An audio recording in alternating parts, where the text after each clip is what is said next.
पाहुणे, शिक्षक वृंद आणि माझ्या सहकार्य मित्रमैत्रिणींनो, आजचा दिवस आपल्या सर्वांसाठी अत्यंत भावनिक आहे. कारण आपल्या लाडक्या आणि आदरणीय मनुकर मॅडम ते आपल्या सेवेतून निवृत्त होत आहेत. एक महत्वाकांक्षी आणि प्रेमळ व्यक्तिमत्वाला निरोप देण्यासाठी आपण सर्वजण इथे जमलो आहोत.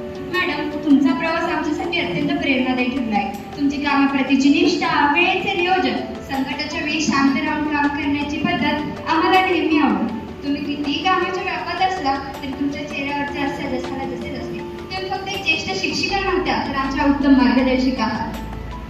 काही माणसं आयुष्यात येतात आणि काही आठवणी देऊन जातात. काही माणसं आयुष्यात येतात आणि काही आठवणी देऊन जातात.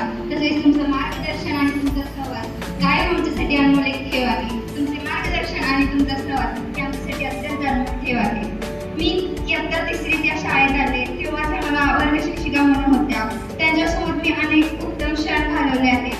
मला अजूनही तो एक प्रसंग आठवतोय. अभ्यासाचा कंटाळा आला म्हणून मी बागावर दंगामस्ती करत बसलेले. त्यावेळी मॅडमने मला कधी प्रेमाने तर कधी रागवत समजावून सांगितले. गणित असो कोणताही कठीण विषय तुम्हाला येणार, तुम्ही अभ्यास केला तर नक्कीच येणार, हे शब्द आम्हाला त्यांचे नेहमी प्रेरणा आहे.